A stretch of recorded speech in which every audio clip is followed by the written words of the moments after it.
Hola jóvenes, buenas tardes. Vamos a dar entonces inicio a la clase.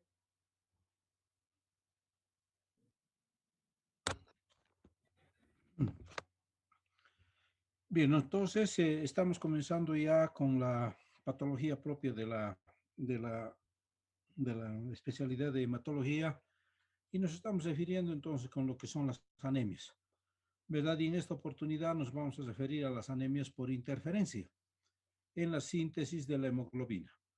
¿Cómo entienden o qué es lo que entienden cuando yo digo una anemia por interferencia?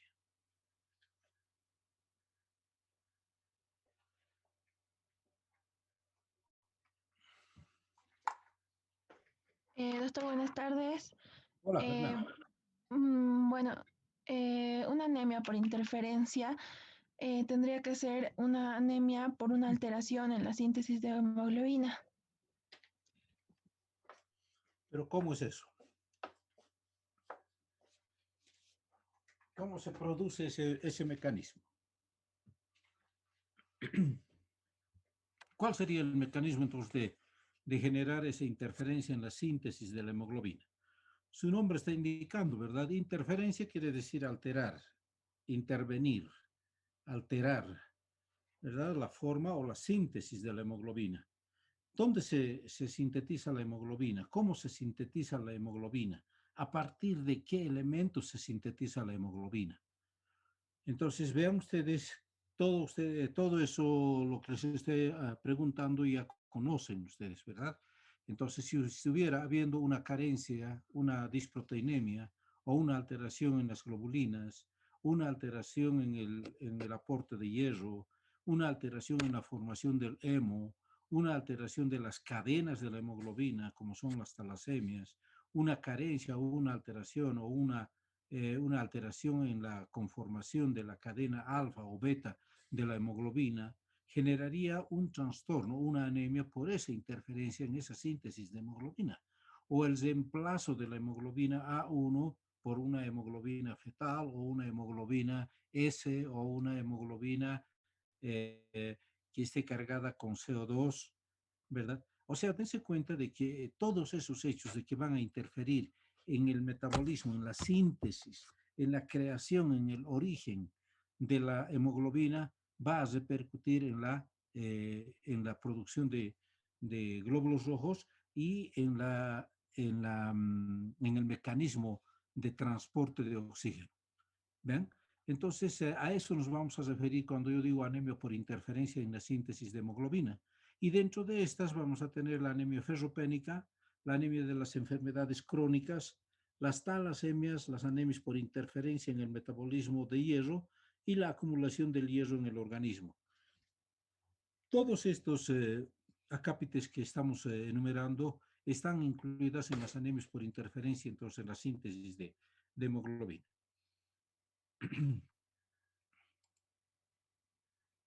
Entonces nos referimos exclusivamente a la anemia ferropénica. ¿Qué significa anemia ferropénica? Anemia por deficiencia de hierro.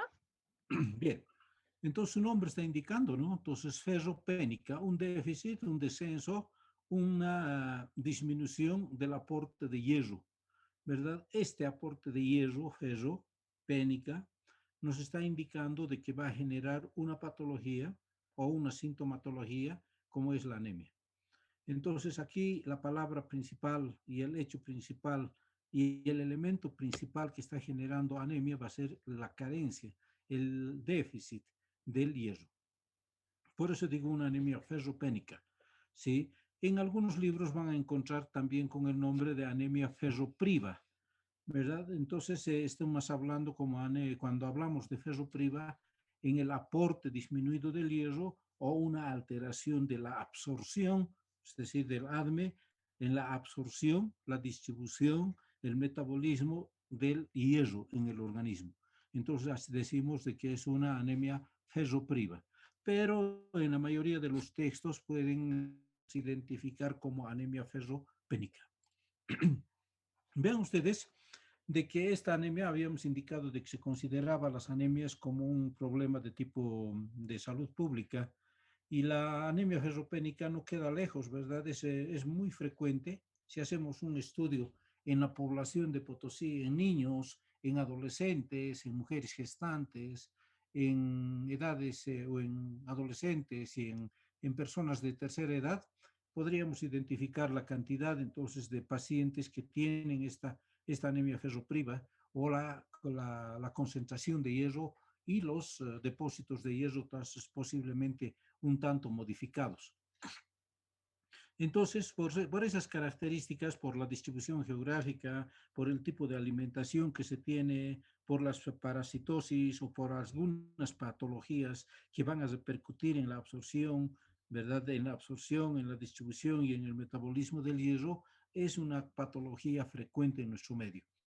Por eso decimos de que es más frecuente en todas las anemias del mundo, ¿verdad? Entonces, en todo el mundo es cosmopolita, entonces decimos de que esta anemia se establece en todo el mundo. Y especialmente vean ustedes en las áreas donde la ingesta de carne es baja, ¿verdad? Entonces la ingesta de carne es baja y la presencia de los parásitos intestinales es habitual. En estos tenemos el Necator y el anquilostoma y otro tipo entonces de parásitos que pudiesen generar la absorción del hierro, ¿no? ¿Verdad? Como la giardia, tendríamos entonces la fasciola hepática y otro tipo de mecanismos y otro tipo de patologías parasitarias que estuvieran generando la absorción, ¿verdad? El buen metabolismo y la absorción entonces de este elemento que es primordial para la formación de la hemoglobina. Estoy hablando del hierro. Vean entonces de que esto es muy frecuente. ¿Cómo clasificamos? La OMS, la Organización Mundial de la Salud, clasifica en tres grupos, en tres grados, ¿sí? Y esto toma en cuenta la clasificación de la hemoglobina. Vean ustedes y dense cuenta de que yo no estoy hablando acá la cantidad de glóbulos rojos, sino me estoy especificando a la cantidad, a la cifra de la hemoglobina. Y la OMS, entonces, para clasificar a las anemias y para decir que es una anemia, toma en cuenta la dosificación de la hemoglobina y está ajustados a 3.000 metros sobre el nivel del mar y clasifica entonces en leve, moderada y severa. Es leve cuando la hemoglobina está entre los 12 y 14 gramos por decilitro, moderada de 10 a 12 gramos por decilitro y severa cuando ya es menor a 10 gramos por decilitro, ¿no? Entonces vamos a poder observar entonces de que estas cifras, habíamos indicado de que esta es variable, ¿verdad? Las cifras dependiendo de la edad, de la procedencia, del hábitat entonces donde vivía el paciente. Pero de acuerdo a la OMS, nos está dando cifras ya exactas y están entonces comprendidas por encima o por a nivel de los 3.000 metros sobre el nivel del mar. Leve, moderada y severa. Otro tipo de clasificación que también se toma en cuenta para hablar de anemias ferropénicas es la fase prelatente, la fase latente y la anemia establecida. Cuando hablamos de una fase prelatente, vean ustedes de que aquí la ferritina está disminuida con depresión de los depósitos de hierro. La fase latente, cuando hay microcitos con hipocromía por eritropoiesis, deficiencia de hierro, y la anemia establecida cuando ya hay descenso de la hemoglobina. ¿Ve? Entonces, esta otra clasificación que nos indica en la fase prelatente, aquí está tomando en cuenta que los depósitos de ferritina, ¿sí? Y cuando estos depósitos de ferritina están todavía anormales, por mucho de que la hemoglobina, los glóbulos rojos y el hematocrito se hayan descendido en la sangre periférica, pero los depósitos de hierro están todavía en su totalidad, están altos, con niveles altos, entonces no va a generarse sintomatología. ¿Cuándo se va a presentar sintomatología entonces de anemia? Cuando estos depósitos, estos pools de depósitos del hierro comiencen a descender. Y por eso digo entonces de que es una fase prelatente cuando ya hago la dosificación de ferritina y encuentro de que está existiendo una modificación de las proporciones, ¿verdad? Y también está habiendo ya una depresión de esos depósitos de hierro. Uno, la fase latente ya cuando está generando, hay un descenso de la ferritina, pero ya está existiendo modificaciones morfológicas de los glóbulos rojos. Por lo tanto, están disminuyendo el tamaño de los glóbulos rojos y estoy hablando de los microcitos. Y por consiguiente está habiendo ya una hipocromía. La hipocromía se va a generar por dos aspectos. Uno, por un déficit de hierro y segundo, o de hemoglobina, y segundo, por la disminución del tamaño de los glóbulos rojos. De ahí que digo entonces de que son microcitos con una hipocromía por eritropoiesis deficiente del hierro. Estoy hablando entonces una eritropoiesis ineficaz por carencia de hierro.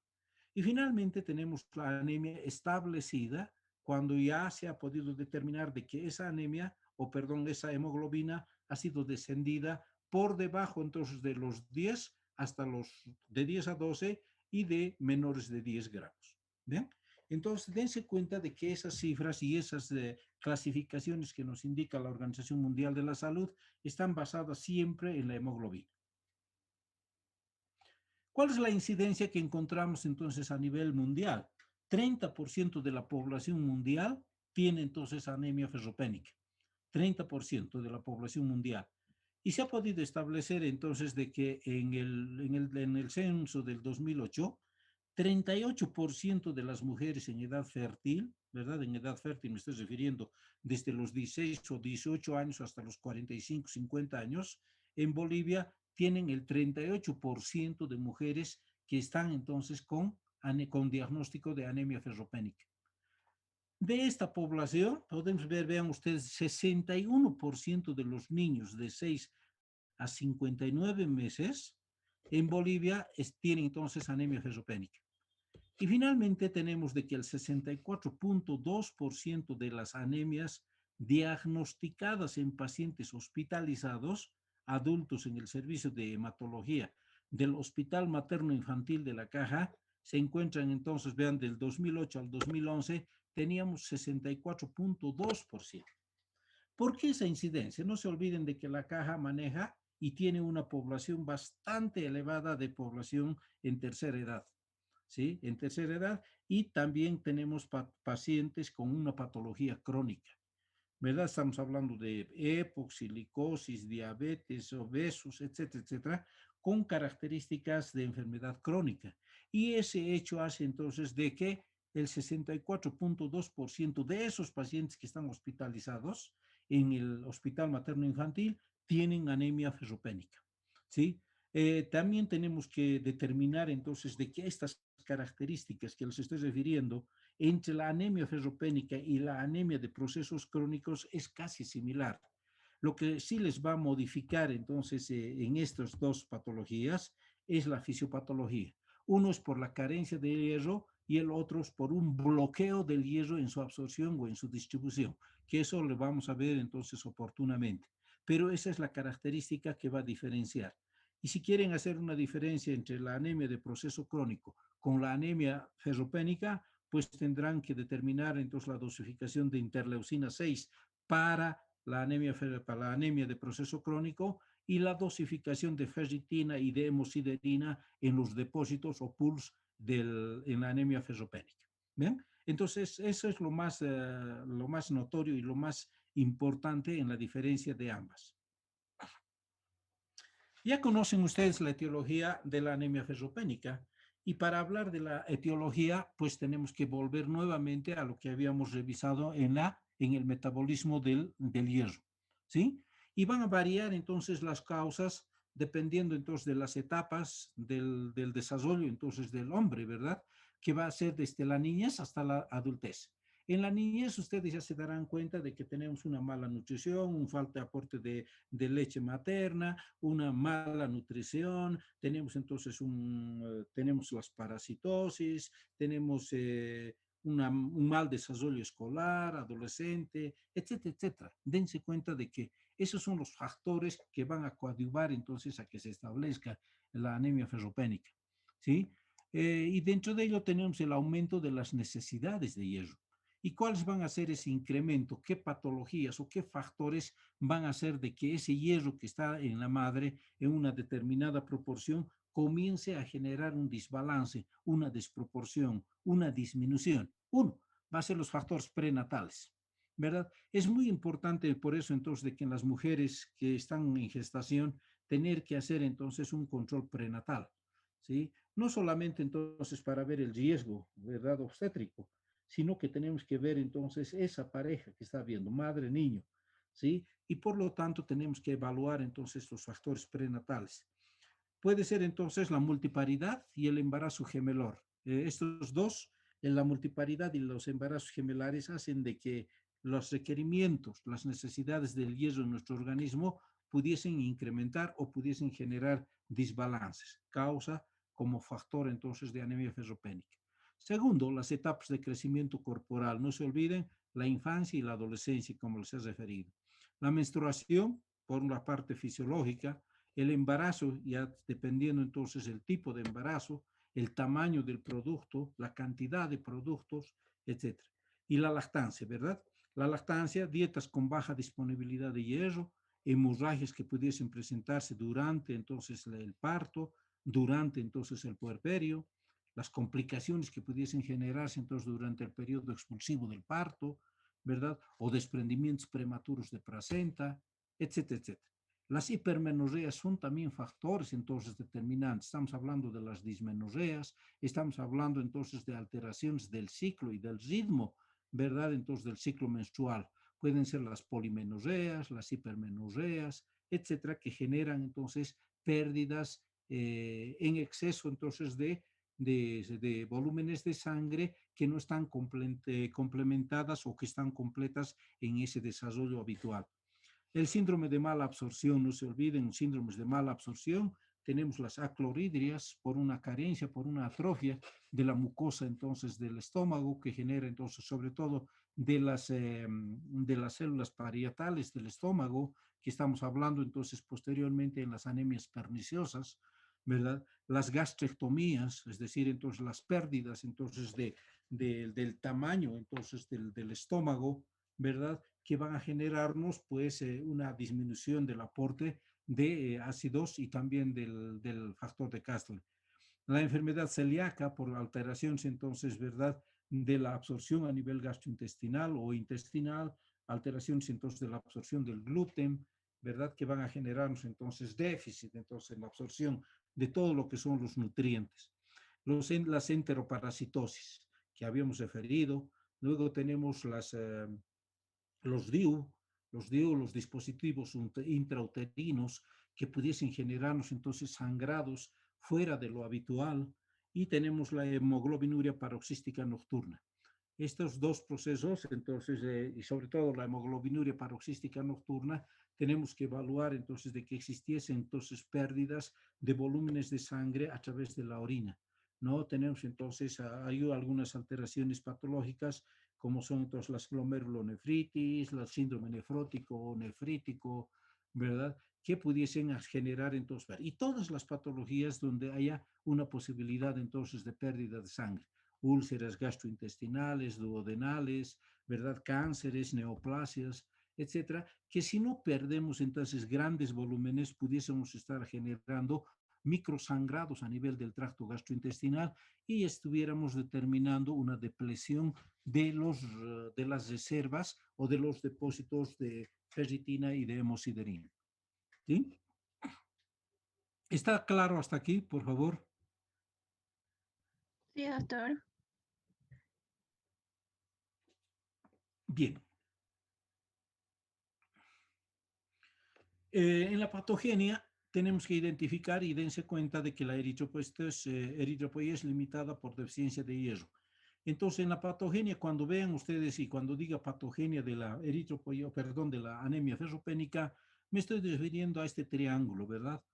Vean ustedes de que en la punta me estoy refiriendo a una eritropoiesis ineficaz.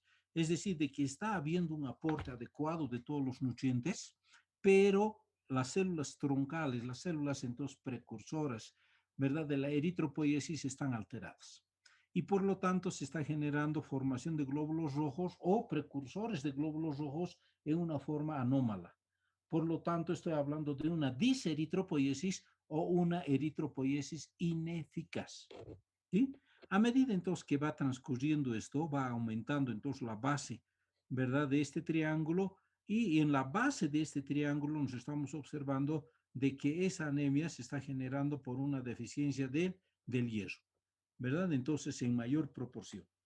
Entonces, dense cuenta de que este tipo de anemias ferropénicas, en la cantidad entonces o el porcentaje de anemia ferropénica por diseritropoiesis es muy mínimo, es mínimo.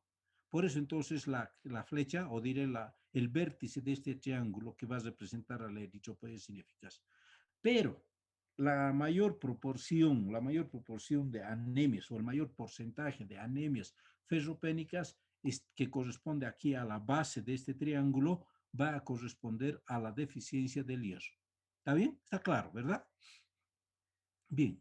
¿Cuál es la pregunta? Aquí vamos a hablar por qué los soldados y corredores de largas distancias pueden desarrollar ferropenia. ¿Alguien puede decirme eso?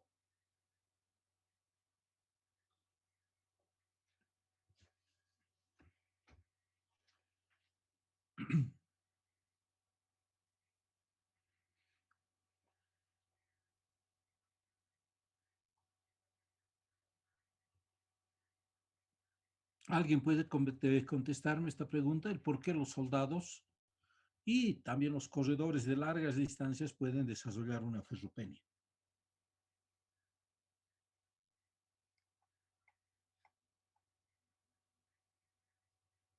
Disculpe, doctor. Yo tenía entendido que la ferropenia, o sea, que no es anemia ferropénica, Ujú. la ferropenia puede ser o el déficit o la reserva de hierro. Ya. Entonces, podría ser por eso, porque tal vez tienen esa reserva de hierro.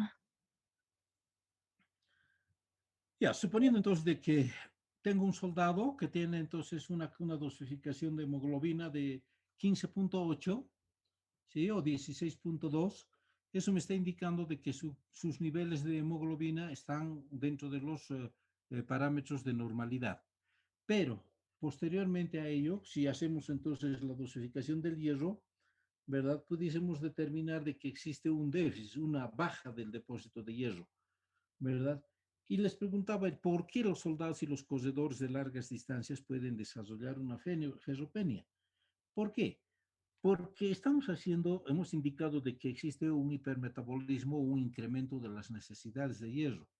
Estos dos, los soldados y corredores de larga distancia, lo que hacen es incrementar entonces esa actividad física y determinan movimiento entonces de los depósitos de hierro, de la hemosiderina y ferritina, de esos depósitos para tratar de compensar entonces la posibilidad entonces de pérdida de hemoglobina. ¿Y por qué se estuviera perdiendo hemoglobina? Porque en el momento entonces de generar este tipo de actividad, tanto de los corredores, existe una mayor destrucción de los glóbulos rojos a nivel de las plantas de los pies.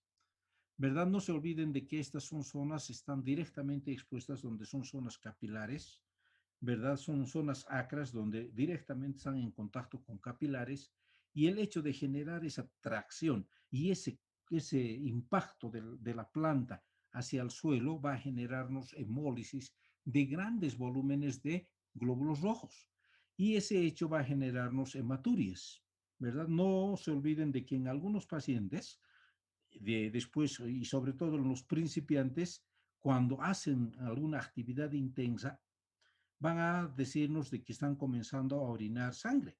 Sí, verdaderamente es por esta situación, ¿verdad? Esta situación de que está generando una lesión de los glóbulos rojos por mecanismo directo plantar. Y está habiendo entonces una lisis, una hemólisis traumática. Y este hecho está generando una eliminación de hemoglobina por la orina, que hace de que los reservorios de hemoglobina y de hierro comiencen a bajar. ¿Ven? Es por eso entonces de que en estos tipos de pacientes pudiesen generarnos una ferropenia. ¿Bien? Entonces la anemia de la marcha también se lo conoce a estos, la anemia de la marcha, y se produce cuando los eritrocitos se hemolizan por el traumatismo de los golpes de los pies y el hierro se pierde como hemoglobina por la orina. ¿Bien? Entonces dense cuenta de que estas son las causas que van a generarnos la anemia ferropénica, es decir, disminución de la cantidad de hierro en sangre. ¿Está bien? Está claro, ¿no? Podemos determinar el hierro corporal que va a depender de qué. Ya sabemos, del peso, A mayor proporción o a menor proporción entonces del peso va a tener un determinado porcentaje de hierro. Vamos a considerar entonces de que los volúmenes o las cantidades de hierro van a estar comprendidas entre los 20 hasta 55 miligramos, 25, 55 miligramos kilo peso de hierro. ¿Vean? Entonces están en esos volúmenes de hierro. Tenemos que considerar también aquí de que la masa muscular es importante, ¿verdad? Hemos indicado de que el hierro también puede distribuirse a nivel de la masa muscular en forma de mioglobina, ¿verdad? Y la mioglobina tiene que tener entonces un mayor porcentaje de hierro para completar entonces ese aporte de oxígeno en una forma adecuada hacia el músculo y generar entonces o disminuir la proporción de formación de ácido láctico. El peso, la superficie corporal que les estaba indicando, la concentración de hemoglobina que va a tener y el volumen de los compartimientos de depósito. ¿Bien? Entonces, estas son las características que tiene que tener el organismo para que no se genere una ferropenia, ¿verdad? Si el peso comienza a incrementarse o a descender, pues de lógica, entonces se está modificando esos volúmenes y de lógica que vamos a tener un déficit de hierro en la superficie corporal lo propio y la concentración de hemoglobina. Si tenemos entonces factores, como les había indicado, unas disproteinemias y un déficit del aporte de hierro, pues de seguro que tenemos también una anemia ferropénica. Y finalmente, los dos compartimientos que les había referido, ¿no? El compartimiento de la ferritina y el compartimiento de la hemosiderina, que son los dos elementos en los cuales el hierro se va a depositar a nivel del organismo y que van a generar entonces la liberación del mismo cuando el organismo lo necesite. ¿Cuál es el hierro total del organismo? Va a ser de 3 a 4 gramos, ¿vean? O sea, de 3 a 4 gramos, o sea, de 50 miligramos kilo peso. De 3 a 4 gramos en todo el organismo. Estamos hablando de 3.000 a 4.000 miligramos, ¿verdad? En todo el peso, en todo el organismo. Entonces vamos a hablar de 3 a 4 gramos. Y todo ello está incorporado, vean ustedes, a proteínas formando el pool funcional. ¿Sí? El pool funcional que es 70% que está unido a, ¿qué? A la hemoglobina, a la mioglobina y a las enzimas del citocromo P450. Y un 30% está formando el pool de depósito. Y esta hemoglobina es de la ferritina intracelular, el 95% en la cantidad total de hierro. Entonces, dos tipos de pools o de depósitos, ¿listo? Dos tipos de depósitos. Uno que es el pool funcional. ¿Por qué se denomina pool funcional? Porque este hierro está unido a la globina, está formando la hemoglobina y está fijándose a qué. Como se está uniendo a las proteínas para formar la hemoglobina, la mioglobina y el citocromo P450. Ese es el pool funcional. El pool de depósito solamente entonces quiere decir de que no está activo, entonces no se está movilizando, no está entonces con esa función, diremos así, de transportar el oxígeno, ¿sí? Está entonces en un depósito, está en una manera de reserva, y esta está caracterizada por la ferritina y la hemosiderina, ¿sí? Esta hemoglobina y la ferritina intracelular van a constituir entonces el 95% de la cantidad total del hierro. ¿Listo? Está claro, ¿verdad? No se olvide, pool funcional, pool de depósito. Pool funcional y más proteínas. Hemoglobina, mioglobina, enzimas. Pool de depósito, hemosiderina y ferritina. La hemoglobina y la ferritina intracelular constituyen el 95% del total de hierro del organismo, del cuerpo. ¿Listo? Vean ustedes la distribución, ferritina y hemosiderina 22% es la reserva, el de depósito.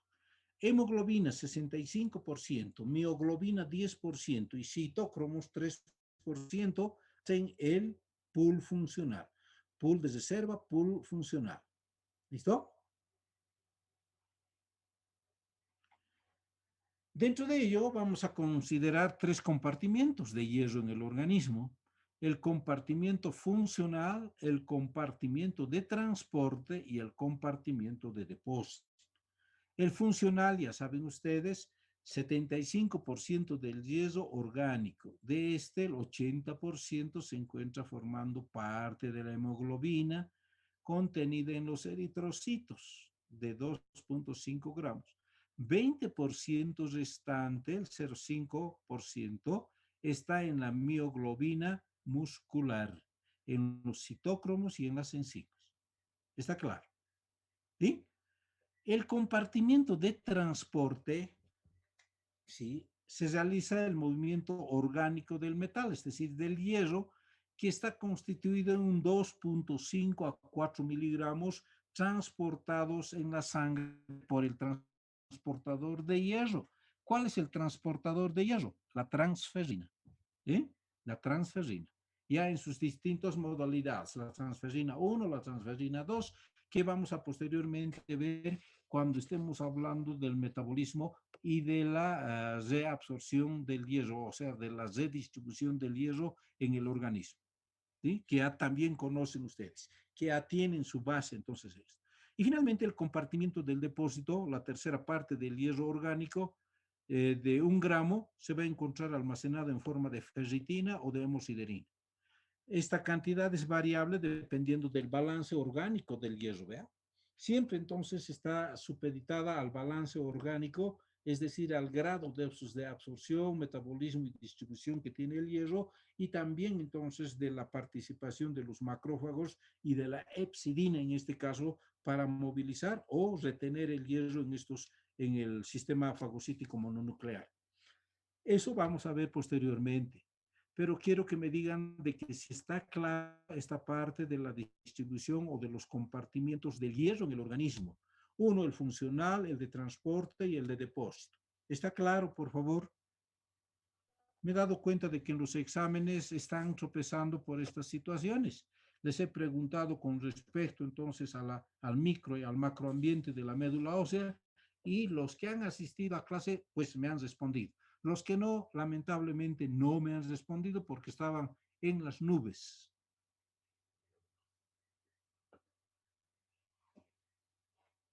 Está claro, doctor.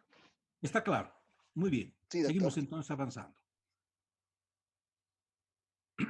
¿De dónde vienen entonces el hierro? Tenemos dos fuentes, ¿verdad? Uno que va a ser entonces, es decir, el hierro hemínico y el hierro no hemínico, ¿sí? Dos tipos de hierro. El hemínico, que es netamente de origen animal, ¿sí? En los alimentos de origen animal, carnes rojas. Y es la que se presenta mejor absorción, por un porcentaje de hasta 30% de hierro ferroso. ¿Mm? Entonces el hemínico viene de los animales, ¿sí? De las carnes, los famosos churrasquitos, ¿sí? Y tienen una mejor absorción, un 20 a 30%. En cambio, el hierro no hemínico va a venir de los vegetales, leguminosas, vegetales de color oscuro, y tienen un porcentaje menor, vean, de 3 hasta un 20% de hierro férrico, ¿sí?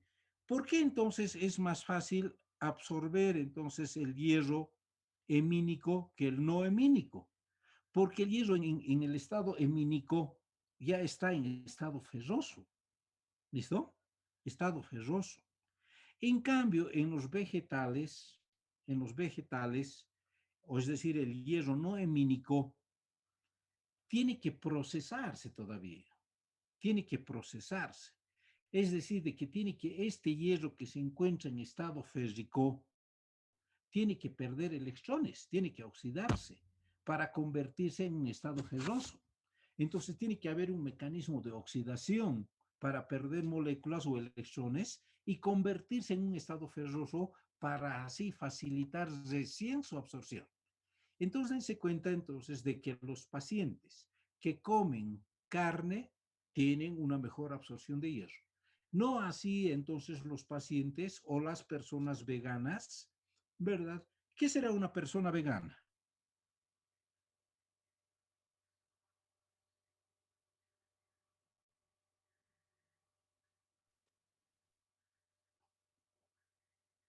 ¿qué será una persona vegana?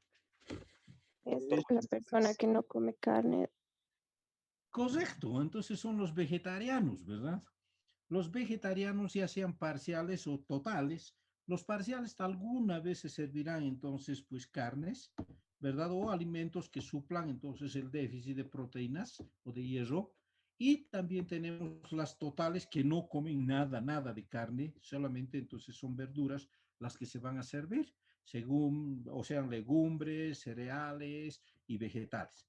Entonces, dense cuenta de que estas personas van a generar entonces una anemia de tipo carencial, ¿verdad? Por la no por lo que no están aportando el hierro, sino que se está aportando hierro, pero el metabolismo del hierro va a estar alterado, ¿sí? Porque tiene que tener entonces un periodo de transformación de hierro férrico en estado ferroso, ¿verdad? Al estado ferroso para que se absorba.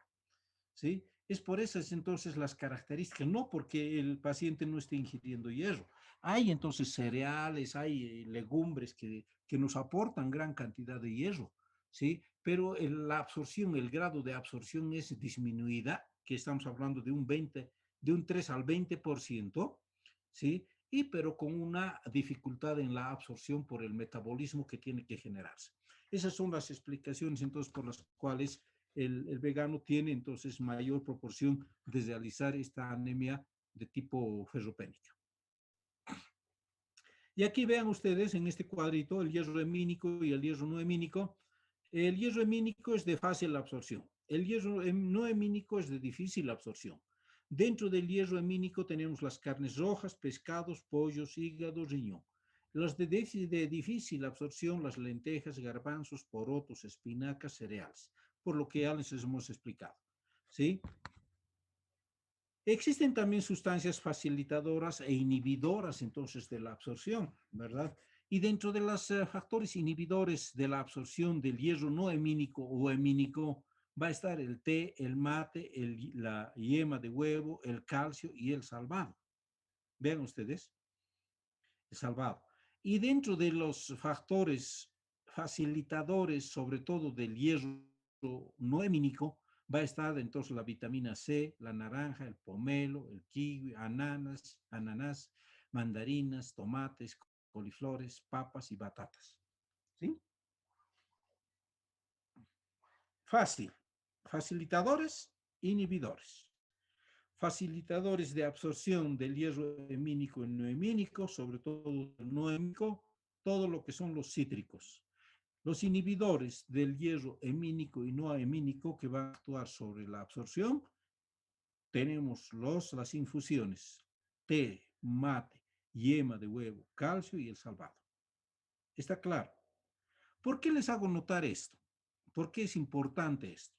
Si ustedes tienen una paciente gestante y en la gestación tenemos que dar entonces a partir de las 12 o 15 semanas hierro de suplemento, porque está aumentando entonces las necesidades de hierro, ¿cuáles serían las indicaciones que van a dar ustedes para que esa paciente con embarazo tenga una buena absorción de hierro?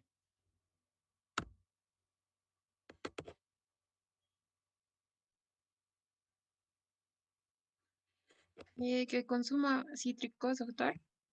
Perfecto.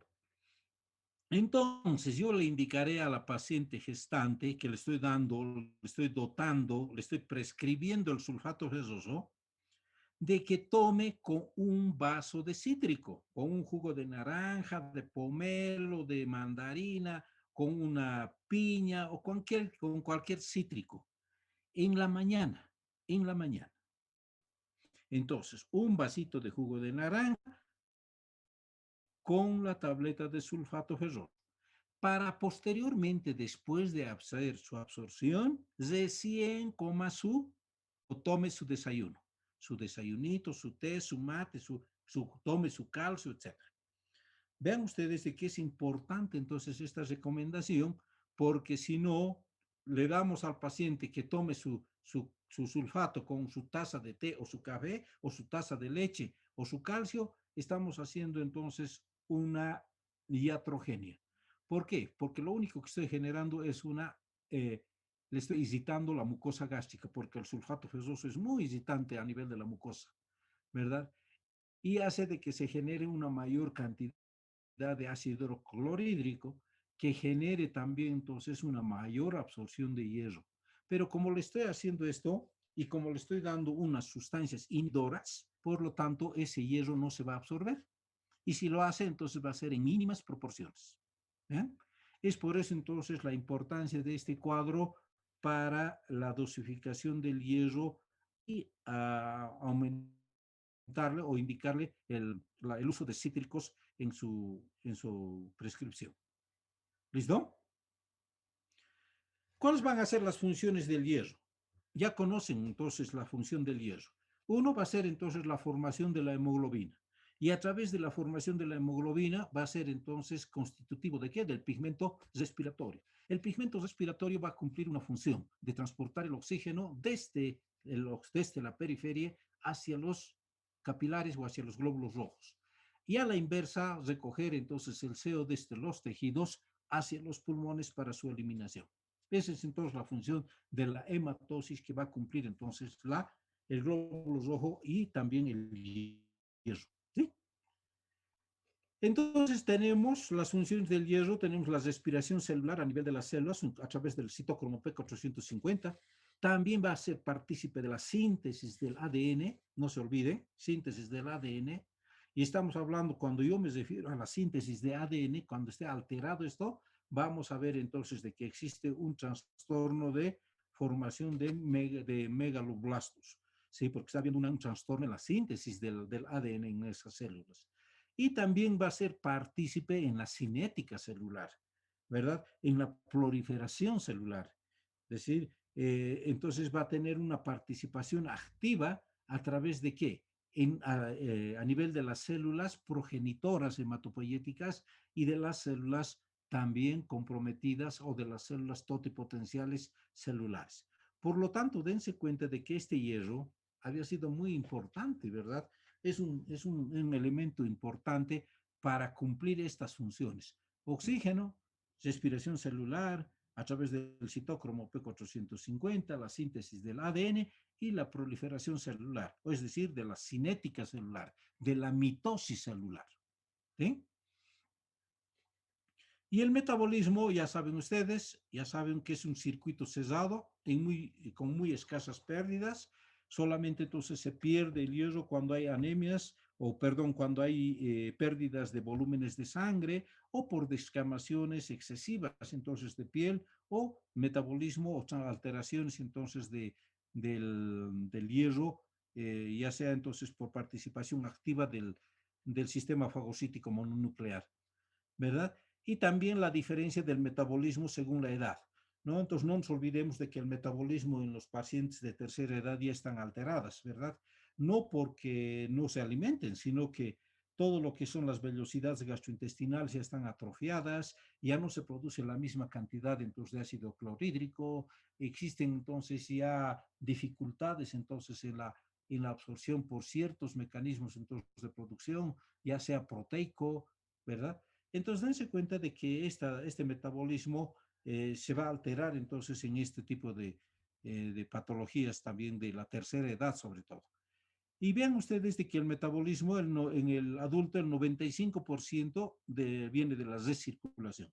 Y cuando yo hablo de recirculación, estoy hablando entonces de la destrucción del glóbulo rojo cuando ha cumplido sus 150 o sus 120 días, ha sido captado entonces por la transferina, ha sido transportado a nivel del macrófago, ¿verdad? Y a nivel del macrófago se va a convertir entonces en ¿qué? Va a liberar moléculas de hemo y moléculas de globina, ¿sí? Esta molécula de hemo va a ir a buscar una nueva globina para formar una molécula de hemoglobina. ¿Ven? Está recirculando y las moléculas de hierro están haciendo entonces eso a través de las proteínas. En el adulto un 95% se va a suceder ello. En el niño el 30% va a depender de la ingesta del hierro, ¿sí? De la ingesta de hierro. Ese es entonces el metabolismo del hierro. Y aquí nos quedamos, entonces, que van a ser las etapas del metabolismo del hierro que ya ustedes conocen, y es la absorción, ¿verdad? El ADME, que es la distribución, ¿sí? Después tenemos el metabolismo y la eliminación, que son las pérdidas por sangrado. Bien, esto ya conocen ustedes. La absorción a nivel del duodeno y del yeyuno, a través entonces de la transferrina del plasma, es transportada a los eritroblastos para generar la eritropoiesis. Esta eritropoiesis me va a generar células maduras a nivel del cuarto compartimiento, los eritrocitos. Estos eritrocitos en sangre periférica van a ser captados por los macrófagos, que van a ser fagocitados, sistema fagocítico mononuclear. La epsidina aquí juega un papel muy importante a nivel de los macrófagos, liberando mayor cantidad de hierro para las proteínas de transferrina o reteniendo el hierro en estos macrófagos. Y esto es entonces uno de los mecanismos fisiopatológicos para generar entonces anemia del proceso crónico. ¿Vean? O incrementarse también entonces cuando ha habido pérdida de los eritrocitos, pudiesen perderse entonces volúmenes de sangre, ¿verdad? Fisiológica o patológica. Y finalmente tenemos las transferinas, las reservas, ¿verdad? La ferritina o la hemosiderina. Vean, esta es la parte entonces del metabolismo del hierro. Nos estamos quedando aquí, jóvenes, hasta la siguiente clase, y con esto estamos reforzando lo que ya conocen ustedes. Y si hubiera alguna pregunta, estamos entonces dispuestos a contestarlas.